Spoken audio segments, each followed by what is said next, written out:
بسم اللہ الرحمن الرحیم اللہ ولی الذین آمنوا یخرجهم من الظلمات إلى النور والذین کفروا أولیاؤهم الطاغوت يخرجونهم من النور إلى الظلمات أولئك أصحاب النار هم فيها خالدون. والصلاة والسلام على سید الانبیاء والمرسلین وعلى آلہ وصحبہ اجمعین اما بعد. سیرت صحابہ میں آج ہم بات کر رہے ہیں حضرت بلال حبشی رضی اللہ تعالیٰ عنہ کی. حضرت بلال کا نام کیا تھا، ان کا نسب کیا تھا؟ ان کا نام بلال ابن رباح تھا اور ان کی کنیت ابو عبداللہ یا ابو عبد الرحمن تھی. آپ حبشہ کے رہنے والے تھے. آپ سابقین اولین میں سے سب سے پہلے ایمان لانے والوں میں سے تھے. عبداللہ ابن مسعود کہتے ہیں کہ سب سے پہلے 7 لوگوں نے اسلام کو ظاہر کیا. رسول اللہ صلی اللہ علیہ وسلم نے، حضرت ابو بکر نے، حضرت عمار نے اور ان کی ماں سمیہ نے اور بلال نے اور صہیب نے اور مقداد نے رضی اللہ عنہم اجمعین. حضرت بلال بنو جمح کے غلام تھے. یہ جو قبیلہ تھا اس میں امیہ ابن خلف تھا، اس خاندان میں بہت بڑا آدمی تھا. یہ حضرت بلال کو بہت ستاتا تھا.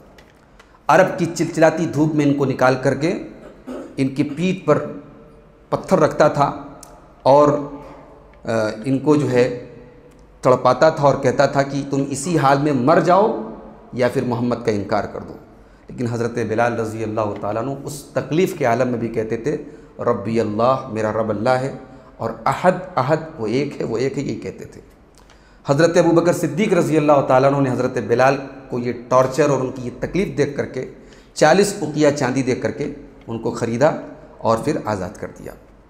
حضرت بلال رضی اللہ تعالیٰ عنہ ہجرت کے بعد مدینہ بھی پہنچے، غزوہ بدر میں شامل ہوئے اور اس میں ان کو موقع ملا اپنے مالک امیہ ابن خلف کو قتل کرنے کا، اور ان کے کلیجے کو ٹھنڈک ملی جب اس ظالم کو انہوں نے جو ہے جہنم میں پہنچایا. جب ظالم مرتا ہے تو مظلوم کے دل کو سکون ملتا ہے، یہ تو نیچرل بات ہے. حضرت بلال نے ان کی پیٹھ پر وہ جلی ہوئی چربیوں کے نشان، ان کے سینے پر اس گرم پتھر کے نشان باقی تھے، تو انہوں نے اپنے اس مالک کو بدر میں واصل جہنم کیا تھا. جب اذان کا حکم آیا تو چونکہ حضرت بلال کی آواز بہت خوبصورت تھی، اللہ کے رسول صلی اللہ علیہ وسلم نے ان کو مؤذن قرار دیا. صحابہ میں 3 لوگ اللہ کے رسول کے مؤذن تھے، ایک حضرت بلال تھے، ایک حضرت ابو محذورہ تھے، ایک عبداللہ ابن ام مکتوم تھے. لیکن مین مؤذن جو تھے وہ حضرت بلال تھے. جب یہ نہیں ہوتے تھے تب باقی 2 لوگ اذان دیتے تھے. فتح مکہ کے دن جب مکہ فتح ہوا، اللہ کے نبی صلی اللہ علیہ وسلم نے حضرت بلال کو حکم دیا اور خانہ کعبہ کی چھت پہ چڑھ کر کے انہوں نے 360 بت جہاں رکھے گئے تھے ہزاروں سینکڑوں سال سے، اس خانہ کعبہ پہ کھڑے ہو کر کے انہوں نے اذان دی تھی. حضرت بلال رضی اللہ تعالیٰ عنہ اللہ کے رسول کی وفات کے بعد مدینہ میں ان کا دل نہیں لگتا تھا، انہیں اللہ کے رسول کی یاد آتی تھی. وہ مدینہ سے ملک شام چلے گئے اور وہیں 60 سال کی عمر میں انہوں نے سن 20 ہجری میں اذان دے، وہیں ان کی وفات ہو گئی. اور اللہ کے رسول کی وفات کے بعد حضرت بلال اذان نہیں دیتے تھے. انہیں یعنی اچھا ہی نہیں لگتا تھا. وہ اذان دیتے تھے، انہیں رسول اللہ صلی اللہ علیہ وسلم کی یاد آتی تھی. انہوں نے اذان دینا بند کر دیا اور سن 20 ہجری میں تقریباً 60 سال کی عمر میں حضرت بلال کا انتقال ہوا. حضرت بلال کا مقام کیا تھا، ان کا مرتبہ کیا تھا؟ یہ 2 حدیثیں دیکھتے ہیں. ایک دن اللہ کے رسول صلی اللہ علیہ وسلم نے فجر کی نماز میں حضرت بلال سے کہا کہ یا بلال بما سبقتنی الی الجنہ، اے بلال کیا بات ہے کہ کل میں نے جنت میں تم کو اپنے آگے دیکھا، میں نے تمہارے قدموں کی آواز اپنے آگے سنی، اور میرا ایک گزر ہوا ایک محل کے پاس سے جو سونے کا محل تھا اور چوکور تھا اور اونچائی پر تھا. میں نے پوچھا یہ محل کس کا ہے؟ تو کہا گیا کہ یہ قریش کے ایک آدمی کا ہے. تو میں نے کہا کہ میں بھی تو قریش کا ہوں، یہ ہے کس کا؟ تو جواب ملا یہ عمر ابن خطاب کا ہے. تو حضرت بلال سے پوچھا کہ کون سا ایسا عمل کرتے ہو کہ میں نے اپنے آگے تمہارے قدموں کی آہٹ کی آواز سنی؟ حضرت بلال نے کہا اے اللہ کے رسول ما اذنت قط، میں نے جب بھی اذان دی ہے الا صلیت رکعتین، میں نے 2 رکعت نماز ضرور پڑھی ہے.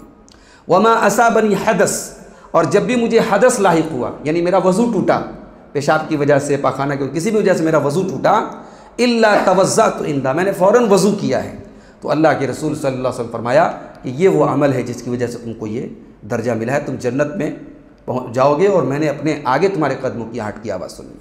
یہ حاکم کی روایت ہے، اور بخاری اور مسلم کی ایک روایت میں یہ الفاظ ہیں کہ اے بلال مجھے بتاؤ کہ اسلام کے اندر سب سے زیادہ فائدہ پہنچانے والا تمہارے نزدیک کون سا عمل ہے، کیونکہ میں نے جنت میں اپنے آگے تمہارے قدموں کی آہٹ کی آواز سنی ہے۔ تو حضرت بلال کہتے ہیں کہ اے اللہ کے رسول، اسلام لانے کے بعد سب سے زیادہ فائدہ پہنچانے والا میرے نزدیک اگر کوئی عمل ہے تو وہ یہ ہے کہ انی لم اتطہر طہورا، میں نے جب بھی وضو کیا ہے، چاہے دن میں کیا ہو چاہے رات میں کیا ہو، الا صلیت بذاک الطہور، مگر اس وضو کرنے کے بعد میں جتنی نمازیں پڑھ سکتا ہوں میں نے نماز پڑھی ہے، یعنی کم سے کم 2 رکعت، اور اگر وقت ملا تو اور بھی میں نے نماز پڑھی ہے، جب بھی وضو کرتا ہوں 2 رکعت نماز ضرور پڑھتا ہوں۔ اللہ کے رسول نے فرمایا کہ اسی وجہ سے تم کو یہ درجہ ملا ہے۔ حضرت بلال غلام تھے، حضرت ابو بکر نے آزاد کر دیا، ان کے پہلے وہ غلام تھے۔ غلام کی زندگی اس زمانے میں بڑی 3rd کلاس ہوتی تھی، مگر اسلام نے حضرت بلال کو یہ مقام دیا تھا کہ بخاری کے الفاظ ہیں، حضرت عمر کہتے تھے اعتق سیدنا ابو بکر سیدنا واعتق سیدنا، ابو بکر ہمارے آقا ہیں، ابو بکر ہمارے سردار ہیں، اور انہوں نے ہمارے آقا بلال کو آزاد کیا ہے۔ بلال، حضرت عمر بلال کو اپنا آقا کہتے ہیں، یہ اسلام نے درجہ دیا تھا حضرت بلال رضی اللہ تعالیٰ عنہ کو۔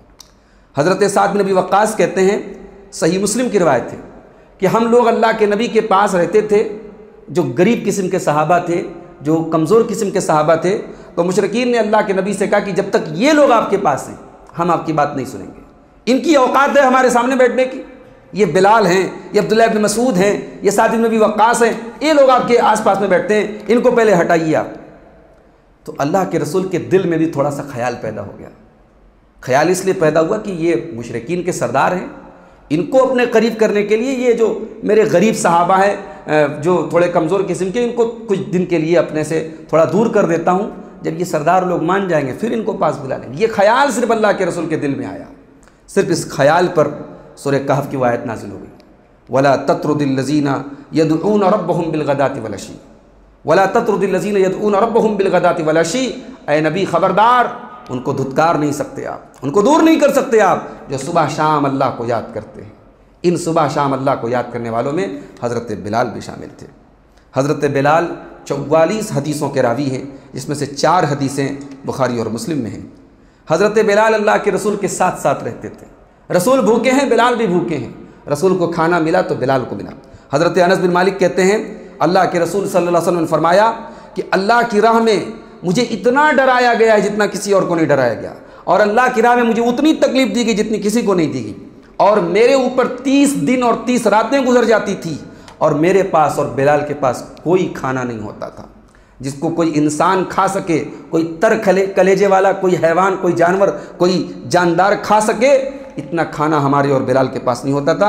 الا شیء یواریہ ابط بلال، تھوڑا سا کھانا جو بلال کی بغل میں آ جائے، اتنا کھانے میں ہم لوگ 1 مہینہ گزار لیتے تھے۔ اللہ کے رسول جب تبلیغ کرنے کے لیے جاتے تھے بلال ساتھ میں جاتے تھے، مکے کے باہر نکل گئے، آس پاس کی آبادیوں میں نکل گئے تو کہتے ہیں کہ 1 مہینہ گزر جاتا تھا، صرف اتنا کھانا ہوتا تھا جو بلال کی بغل میں آ سکے۔ یہ حضرت بلال رضی اللہ تعالیٰ عنہ ہیں، اللہ ان سے راضی ہو، اور اللہ ہمیں تمام صحابہ کرام سے محبت کرنے کی توفیق عطا فرمائے، آمین۔ وآخر دعوانا ان الحمد للہ رب العالمین۔ آج انشاءاللہ تفسیر